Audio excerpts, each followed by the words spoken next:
आदाब, मैं हूं शादाब और आप देख रहे हैं नया वक्त रिव्यूज़। आज हम बात करने जा रहे हैं जनाब वक़ार कादरी साहब से। वक़ार कादरी साहब एक लंबे अरसे तक महाराष्ट्र स्टेट उर्दू साहित्य अकेडमी में मुलाजिम रहे हैं। अभी हाल ही में सबदोश हुए हैं। अब तक इन्होंने कई किताबें लिख चुके हैं। ख़ासकर तर्जुमे में इन्होंने बड़ा काम किया है। इन्होंने ना सिर्फ नस्र बल्कि नज़्मों का भी तर्जुमा मराठी से उर्दू में किया है। अभी हाल ही में इनकी खाकों पर किताब आई है दर्शन। आज हम इसी बाबत इनसे बात करना चाहते हैं। आज हमारे साथ मौजूद हैं जनाब शकीद रशीद साहब भी। शकीद रशीद साहब पेशे से साफ़ी हैं, मगर उनका अदब का मुताला बहुत गहरा है। इन्होंने अदब ना सिर्फ पढ़ा है बल्कि इसे घोल कर पी लिया है। आज हम बात करेंगे कादरी साहब से उनकी किताब दर्शन पर। कादरी साहब, आपका नया रिव्यू में बहुत बहुत इस्तकबाल है। शुक्रिया। आज आप तर्जुमा कर रहे थे, आपने बहुत तर्जुमे किए, नस्र भी की, नज़में भी की, मराठी से अच्छे तर्जुमे कर रहे हैं। आपने दलित कथा का तर्जुमा किया है, आपने मराठी नज़मों का तर्जुमा किया है, फिर आपने नावल भी लिखा है एक बीच में। कारीन आपके नावल का इंतज़ार कर रहे थे कि अचानक बीच में आपने दर्शन के दर्शन करवा दिए। क्या वजह है कि आपने ऐसा आपको लगा कि खाके पहले आ जाना चाहिए? नॉवेल मेरा जो है समंदर बोलता है, ये कोकन के एक गांव की कहानी है। बाद में वो एक दो रसायल में किस्तवार छपा, उसकी कुछ किस्तें। तो मुझे कुछ लोगों ने कहा कि इसमें और मेहनत की ज़रूरत है, लिहाजा मैंने उसको सर्द बस्ते में रखा हुआ है। जब भी फ्री हूँगा मैं ज़रूर उस पर काम करूँगा। शकील भाई, आपने तो दर्शन का पूरा मुताला कर लिया है। अभी हाल में आपने उस पर तबसरा भी लिखा है, जो मैंने पढ़ा है, कादरी साहब ने भी पढ़ा है और बहुत अच्छा तबसरा है वो। आप फिर भी हम अपने कायदीन से जानना चाहेंगे कि दूसरे खाकों के मुकाबले में दर्शन को आप किस जगह रखते हैं? दर्शन के खाके सिर्फ खाके नहीं हैं। ये इन्हें आप ताज़ियतनामा भी कह सकते हैं, इन्हें आप यादें भी कह सकते हैं, इन्हें आप तासुराती मज़ामीन भी कह सकते हैं। तो मैं ये समझता हूँ कि दर्शन के जो खाके हैं उन खाकों में ये तमाम चीज़ें सिमट आई हैं। यानी आप उसको सिर्फ अगर सिन्फ़ खाका के हिसाब से देखेंगे तो मुझे लगता है कि ये ज़्यादती होगी थोड़ा से। इसमें आपको तमाम असनाफ़, बल्कि तमाम असनाफ़ का एक मजमुआ जो है वो दर्शन की ये तहरीरें हैं। और मैं समझता हूँ कि ये भी एक अच्छी चीज़ है कि इस तरह से भी किसी के बारे में लिखा जाए, लोगों के बारे में लिखा जाए जिस तरह से खाके लिखे गए हैं। इन खाकों की या यादों की या इन तासुराती मज़ामीन की या खाका नुमा की, जो भी आप कह लें, इनकी एक खूबी ये है कि उन अफराद ने जो इन्हें जानते हैं, जिनके ताल्लुक़ से लिखा गया है, अगर इन्हें पढ़ा है तो वो अफराद, वो मरने वाले, वो मरहुमीन जो हैं, उसकी आंखों के सामने जो हैं चलते फिरते नज़र आने लगते हैं। उनकी खामियां, उनकी खूबियां, हालांकि खामियों पे बहुत ज़्यादा बात नहीं की है, उसके बावजूद उनकी खामियां भी जो हैं लोगों के सामने आ जाती हैं। तो मुझे लगता है कि ये खाके इस माना में बहुत अच्छे हैं। मैं एक बात बता दूं कि इन खाकों का हासिल मेरे लिए यही है कि इसमें मुझे वो सब चेहरे नज़र आ गए जिन्हें मैं जानता था और जो आज मेरे सामने नहीं है। ये शायद अपने तबसरे में ये बात मैंने अपने तबसरे में भी लिखी है बात।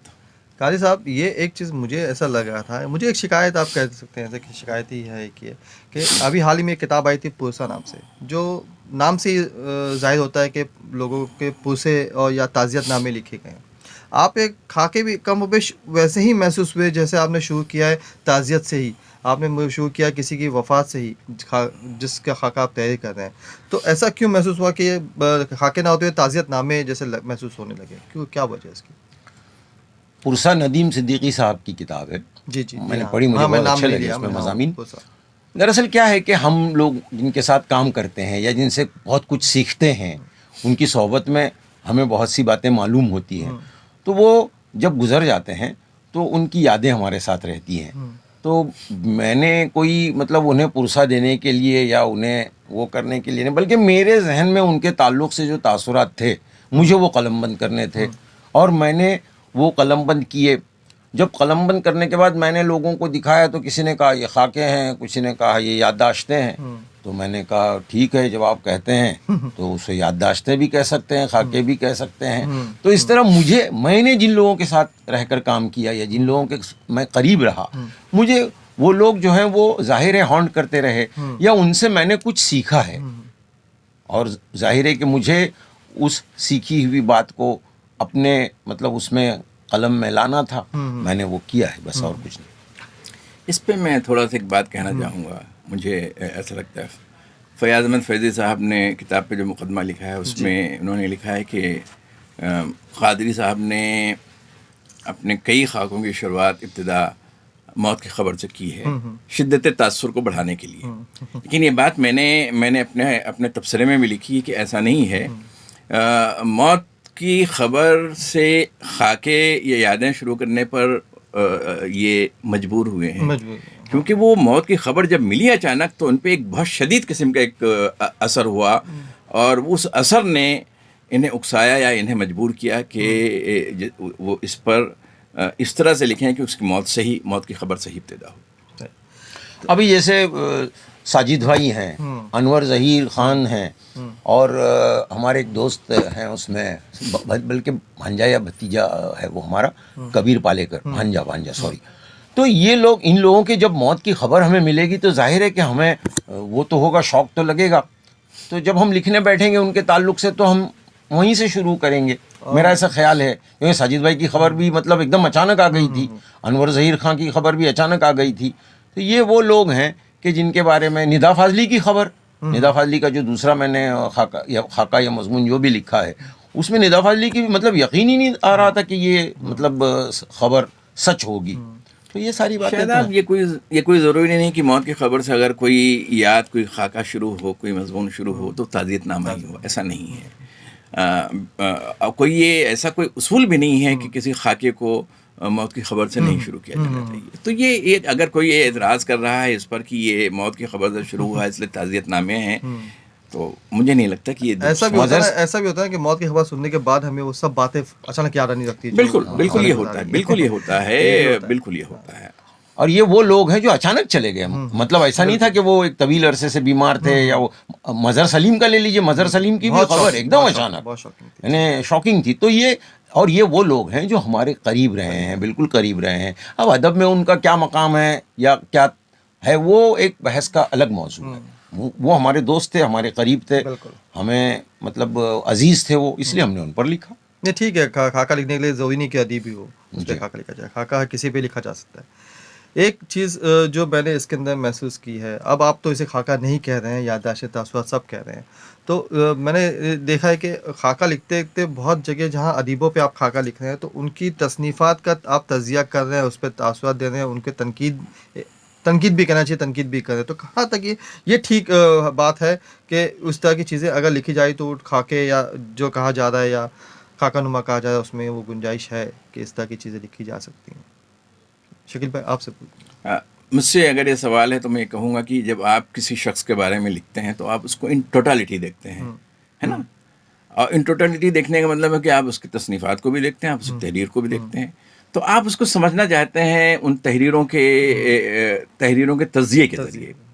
तो मुझे लगता है ये भी कोई ख़राब बात नहीं है अगर आप किसी के खाके लिखने में या किसी की याददाश्त लिखने में या तासुराती मज़ामीन लिखने में उसकी किसी तसनीफ़ का, किसी तहरीर का, उनकी किताबों का ज़िक्र करते हैं, उन पर कोई तनकीद करते हैं या उसका कोई तज़िया करते हैं, तो इसका मतलब है कि आपने उन तहरीरों की रोशनी में उस शख्स को समझने की कोशिश की है।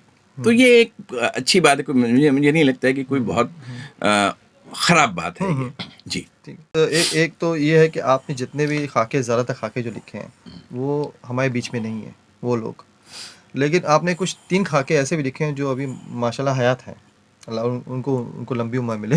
तो ऐसा क्यों लगा कि इन तीनों को भी इसमें शामिल करना चाहिए कि जहाँ पे सारे मरहूमीन एक तरफ है उसमें 3 ऐसे लोगों को शामिल किया गया जो अभी हयात है? क्या वजह थी आपको?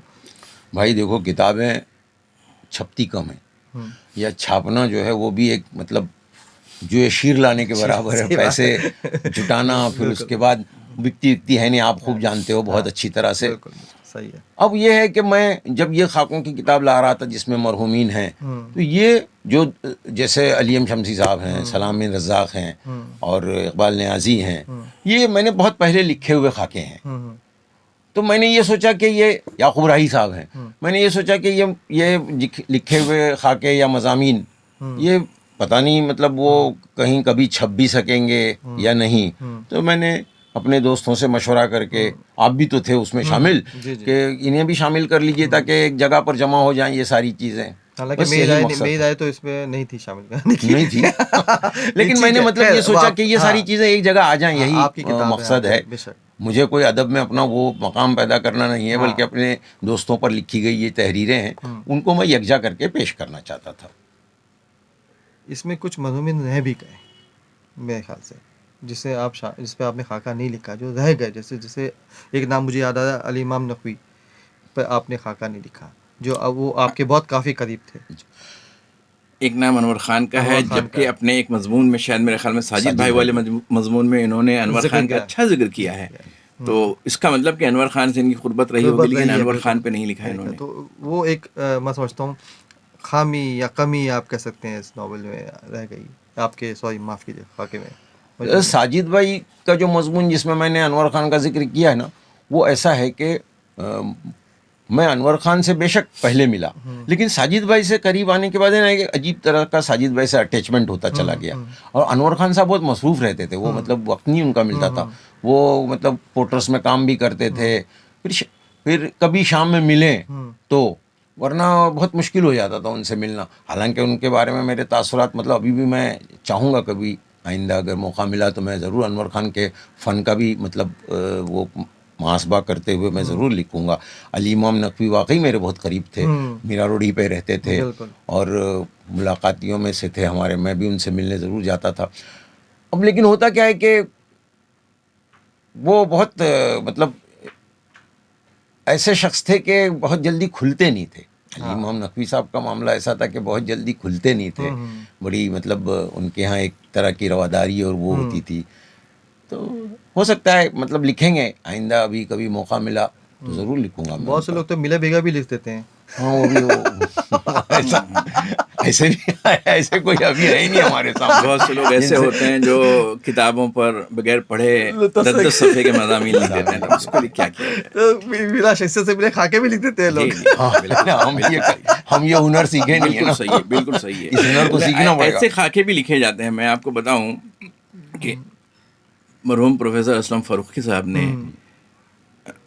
मीर दर्द पे, मीर पे और दूसरे कई शोरा पे जो खाके लिखे हैं, ज़ाहिर है उनकी मुलाकात नहीं होगी, लेकिन उन्होंने उनकी शायरी को इस तरह से कुछ अपने अंदर जज्ब किया था, उनकी शख्सियात को, उनके हयात को, कि यूँ लगता था कि जैसे वो मिले हुए हैं। तो ये फ़न भी सबको नहीं आता। बिल्कुल सही बात है। जी। एक बात ये थी, मैंने आपसे जब आप खाके तहरीर करना शुरू किया था आपने, तब मैंने आपसे एक बात कही थी, या शायद शुरू भी नहीं किया था मैंने। तो जिन लोगों ने आपको राय दी थी खाका लिखने में, उसमें शायद मैं भी एक नाचीज़ शामिल था कि आप खाके लिखिए। और ख़ास कर मैंने आपको राय दी थी कि आप एकेडमी में काम, ऐसी जगह काम करते हैं, एग्जीक्यूटिव ऑफिसर के ओहदे पे काम करते हैं, जहाँ पे मास्टर के तकरीबन अदीब गए अदीब हर कोई आपसे मिलने आता है आपसे, और दिन में एक 10 फ़ोन तो आते ही हैं आपको उस तरह के। तो आपके पास ऐसी बहुत शख्सियात होंगी जिन पे आप खाके लिख सकते हैं। तो मैंने कहा था उन पे खाका लिखिए, जिनको लोग जानते हैं उन पे भी, और जिनको नहीं जानते, जो अपने आप को अदीब कहते हैं, जो अदीब होते भी नहीं है, ऐसे लोगों को भी आप जानते होंगे, तो इन पे भी आप खाके लिखिए। तो आपने कभी सोचा इस तरह का कि उन पे एक वो ऐसा, जो डे टू डे मिलने वाली शख्सियतें हैं उनके बारे में हम बहुत कुछ तो नहीं जानते। हाँ, उनके बारे में तासुरात लिखे जा सकते हैं। या एकेडमी के नाम से कि आप एकेडमी के मुलाजिम होते हुए, या जैसे आपने इसमें बुरहानी इस्माइल यूसुफ कॉलेज की यादें जिस तरह लिखी है, आप एकेडमी की यादें लिख सकते हैं। रोई नहीं एक शख्स पे आप खाका लीजिए, उसमें आप सब पे बयान कर सकते हाँ, हैं। लिखी जा सकती हैं, क्योंकि वहाँ जो लोग आते थे उनसे मैं मतलब ज़ाती तौर पर या ऐसा कोई वाकिफियत नहीं होती थी ना कि उनके ऊपर एक खाका लिखा जाए। हाँ, उन पर तासुरात ज़रूर दिए जा सकते हैं कि कई बड़ी शख्सियतें होती थी जिनका एकेडमी में आने के बाद जो है भरम टूट गया।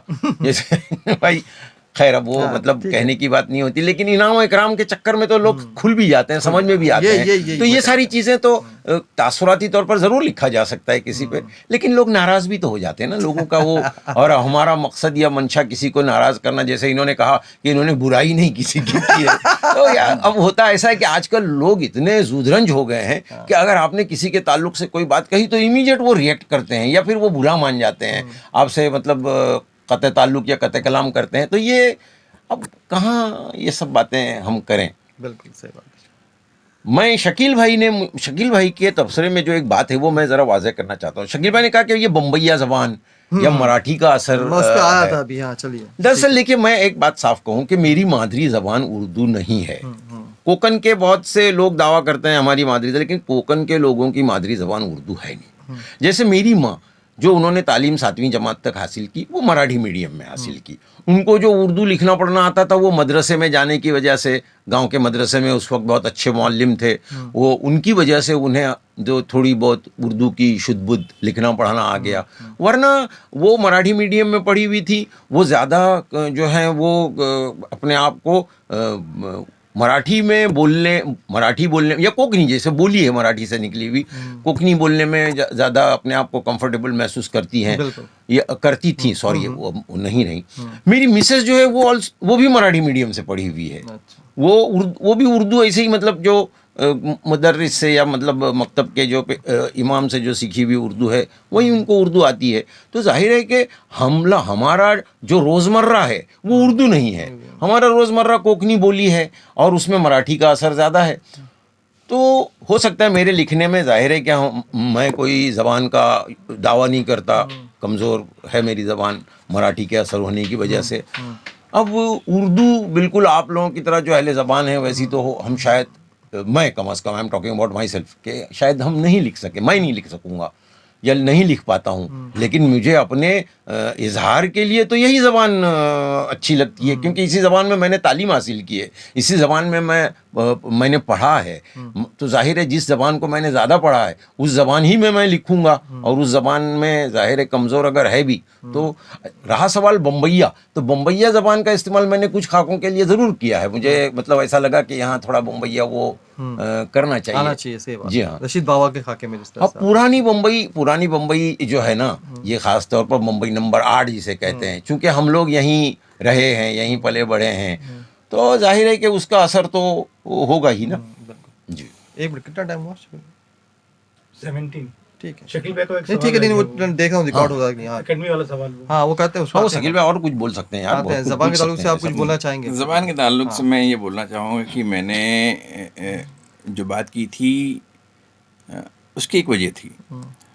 मुझे लगता है कि इन खाकों पर ज़बान के लिहाज से भी और बयान के लिहाज से भी क़ादरी साहब को जो मेहनत करना चाहिए वो उन्होंने नहीं की। सही बात। क़ादरी साहब अगर मेहनत करते तो ये खाके ज़बान और बयान दोनों लिहाज से बहुत, और मैं जानता हूँ कि क़ादरी साहब में ये सलाहियत है बिल्कुल। कि ज़बान भी उनकी अच्छी हो, बयान भी उनकी अच्छी हो। कुछ खाकों पे मुझे लगता है कि उन्होंने बिल्कुल तवज्जो नहीं दी है, जैसे अपने भांजे के खाके पर। और शायद उसकी वजह ये हो कि वो उन्होंने वो एक गम, एक अलम की कैफियत में रहे होंगे, उस पर तवज्जो नहीं दे सके। लेकिन वो खाका बहुत उम्दा हो सकता था। उसमें एक दर्द की कैफियत है, मिलती है, महसूस होती है, लेकिन उस खाके को ये बहुत अच्छा बना सकते हैं। तो ज़ैनब भी ज़ैनब साहिबा का एक खाका है, गांव की एक ऐसी औरत जो पागल सी है ना, वो खाका लाजवाब हो सकता था अगर ये थोड़ा सा उस पर मेहनत कर लेते। तो मेरा बम्बैया या कोकनी कहने से मतलब या उस ज़बान और बयान से मतलब सिर्फ यही था कि थोड़ा सा ये अगर केयर करते तो उस बम्बैया और कोकनी को लेके, मैंने कहा कि हमें तो अच्छी लगती है, हम तो उसके आदी हैं, ख़राब नहीं है। बाहर वालों को तो बाहर वाले भी उससे महसूस हो सकते थे उसको, अगर वो बम्बैया और कोकनी को अपने मकाम पर लाते, उस तरह से लाते जिस तरह से लाने का उसका हक़ था। मैं एक सवाल ये पूछना चाह रहा था कादी साहब कि कुछ खाके ऐसे थे, कुछ नाम सुन के मैं बहुत महसूस हुआ कि इसके अंदर इसकी खाके, अच्छा नीलू फूले और शफी इनामदार, जिनको हमने सिर्फ नाम देखा है, हमने विजय तेंदुलकर तो चलो हमने काफ़ी कुछ चीज़ें पढ़ चुकी हैं, लेकिन ये 2-3 नाम जो है ना, जैसे क्या नाम इनका, एक ये नाम था इनका ख्वाजा अहमद अब्बास, हमने इन सब के बारे में बहुत कम पढ़ा है। नहीं मुहाफिज सॉरी मुहाफिज मुहाफिज है। इन सब के बारे में हमने बहुत कम पढ़ा। तो इन सब के नाम सुन के बस थोड़ा वो हुआ कि चलो यार इनके खाके लिखे हैं तो अब हम इन शख्सियत को जान लेंगे, लेकिन बहुत तिश्नगी रही इस खाकों में।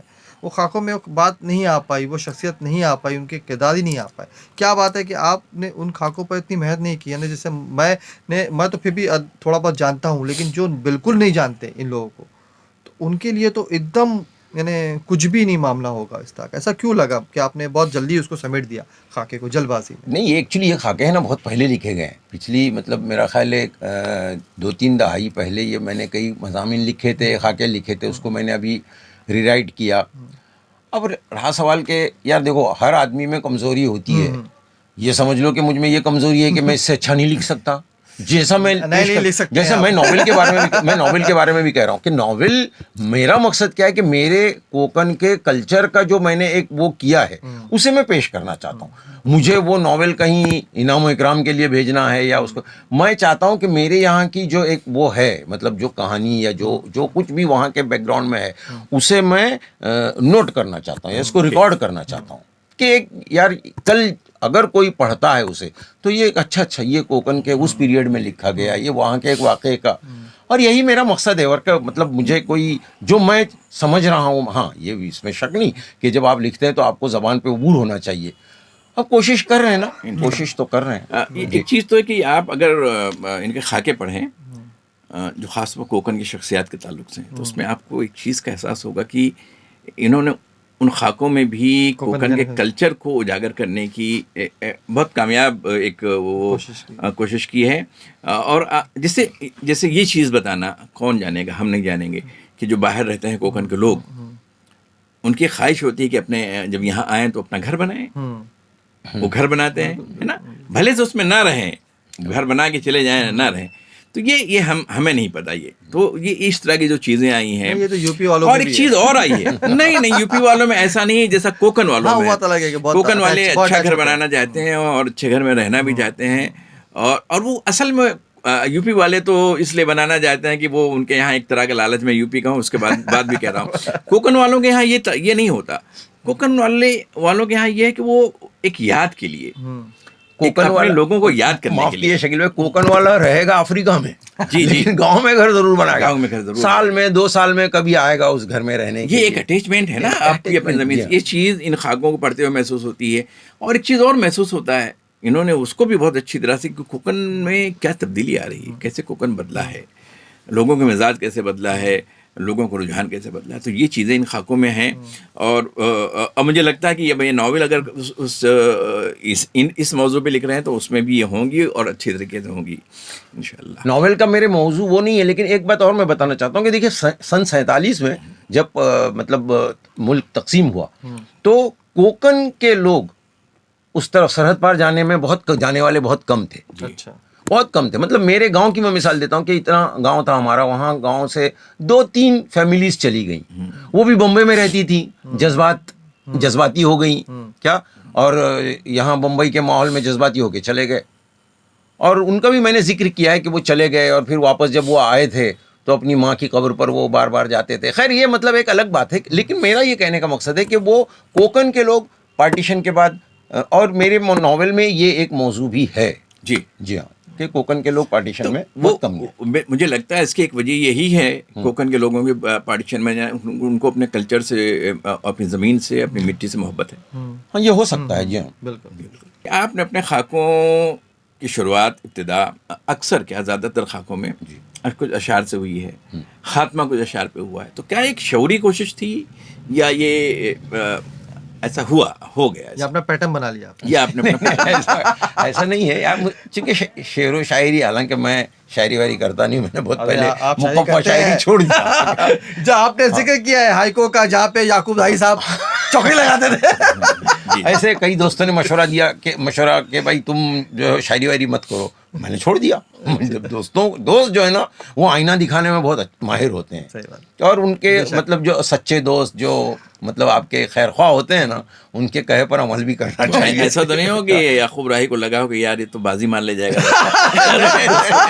वैसे याकूब राही का खाका आपने बहुत अच्छा, सबसे अच्छा पसंद मुझे वही आया। बहुत अच्छा खाका है वो। खाका सबसे पहले मैंने वही खाका पढ़ा आपकी किताब को। मैं एक सवाल और करना चाहूँगा, आपने खाके अब अदारों पे भी लिखे जाते हैं, पता है?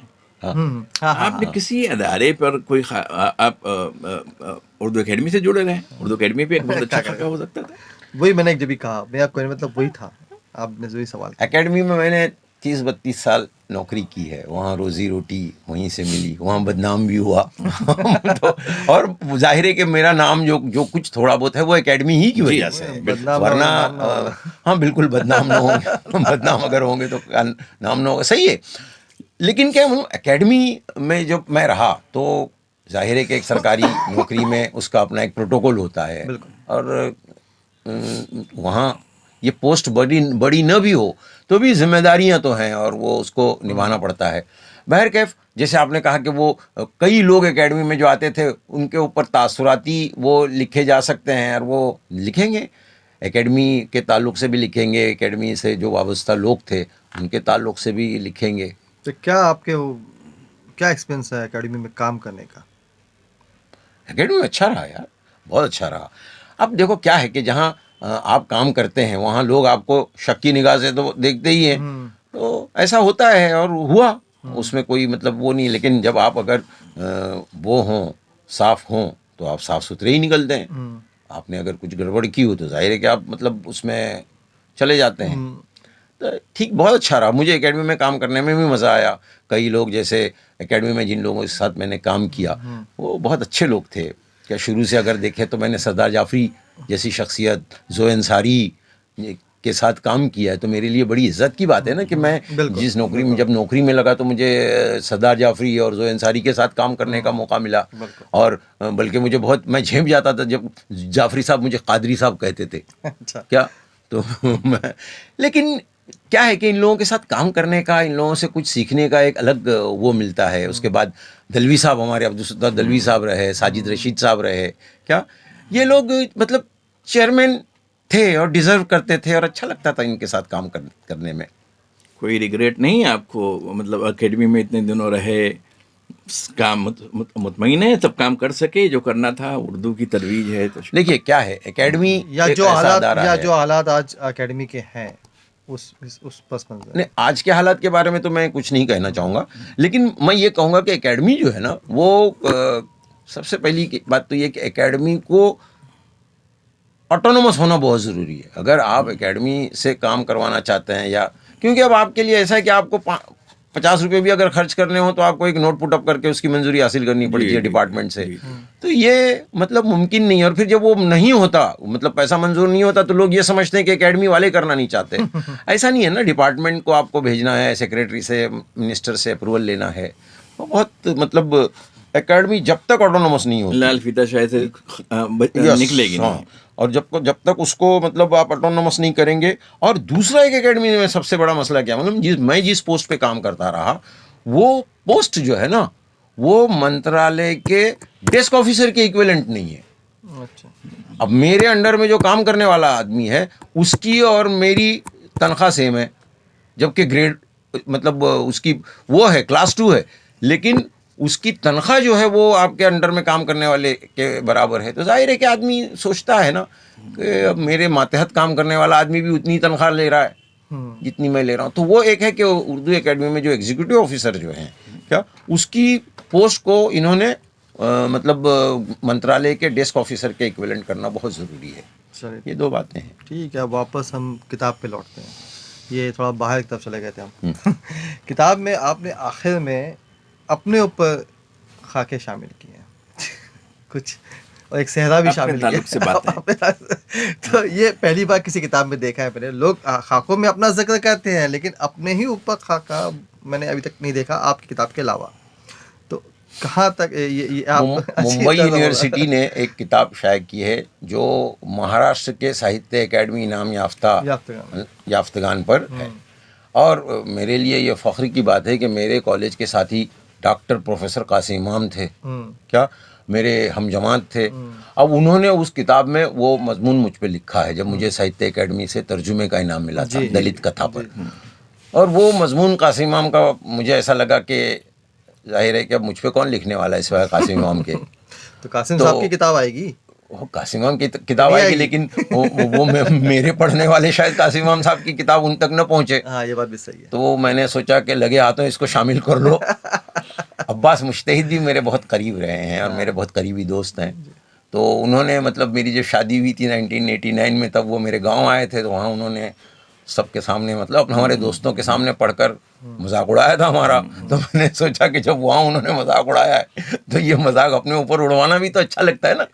लोग अगर आपका मजाक उड़ाते हैं तो उसमें कोई बुराई नहीं है आपको। मतलब जैसे अभी कहा इन्होंने कि आप बम्बई के लोग जो हैं उनको आप ज़रा कहीं कुछ कह दो तो वो बुरा मान जाते हैं। बिल्कुल, हाँ, वो है बहुत बेशतर लोगों में बात। हाँ जी। कई लोग, मेरे साथ ऐसा नहीं है। मैंने सोचा कि चलो इन दोनों मज़ामीन को शामिल कर लूँ तो अच्छा लगेगा, शायद ये रिकॉर्ड हो जाए। चलिए, ये भी एक नई एक शुरुआत है। हो सकता है कि लोग आगे दूसरे भी इस तरह से करेंगे, अपने ऊपर खाका एक शामिल कर लें। और उस तरह अच्छी बात भी है कि जो खाका निकाल उसकी शख्सियत भी सामने आ रही है, दूसरे क्या उनके बारे में सोचे, ये भी अच्छी पहल है।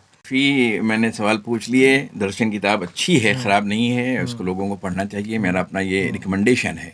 और मैंने अपने तबसरे में जो बात कही है वो फिर से एक दफ़ा मैं दोहरा दूँ कि इस किताब से हमारे सामने, हम अगर किसी अदीब और शायर को ज़ाती तौर पर तो जानते हैं, मतलब यूँ जानते हैं, ज़ाती तौर पर नहीं जानते, तो हमें इस किताब से पता चल जाता है कि वो पर्सनली कैसा है, वो क्या सोचता है, किस तरह से दूसरों से उसका बर्ताव है, और हमने अब एक जो तस्वूर बना रखा था उस तस्वूर से कितना मुख्तलिफ है।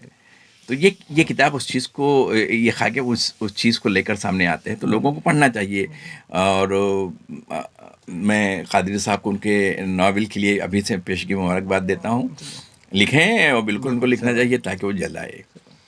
मैं शकील रशीद साहब का शुक्रिया अदा करता हूँ कि बावजूद अपनी मसरूफियत के उन्होंने मेरी किताब पढ़ी, न सिर्फ पढ़ी बल्कि उस पर लिखा, और आज वक्त निकाल कर वो इसमें शरीक भी हुए इस प्रोग्राम में। मैं वाकई बहुत शुक्रगुजार हूँ। शकील भाई को तो खैर हम पढ़ते रहते हैं, बहुत बहुत शुक्रिया। एक बहुत अच्छी गुफ्तगू रही कादरी साहब के साथ, शकील भाई के साथ।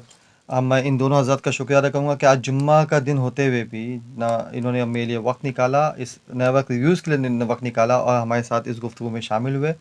हमें बहुत बेसब्री से इंतज़ार रहेगा कादरी साहब के नावल का, और इनकी एक दो किताबें और हैं पाइपलाइन में जो आ रही हैं, जो मैं जानता हूँ क्योंकि मैं ही कर रहा हूँ उसे काम। तो वो भी जल्दी आ जाएगी और उसका इंतज़ार भी ख़त्म होगा। आप हमारे चैनल को लाइक कीजिए, सब्सक्राइब कीजिए और कमेंट भी कीजिए, साथ ही अपने दोस्तों के साथ शेयर भी कीजिए। आप इस किताब को नया वक्त किताबदार की वेबसाइट से हासिल कर सकते हैं, उसका लिंक नीचे दिया जा रहा है। आप हमारे चैनल को अपने दोस्तों के साथ ज़रूर शेयर कीजिए ताकि ज़्यादा से ज़्यादा हमें लोग देख सकें और जान सकें और समझ सकें। मिलते हैं एक नए मेहमान के साथ, एक नई किताब के साथ जल्दी। एटलांटिस पब्लिकेशंस के राशिद अफसर साहब ने दर्शन को पाकिस्तान से भी शाये कर दिया है। अब आप इसे पाकिस्तान में भी हासिल कर सकते हैं। बहुत शुक्रिया।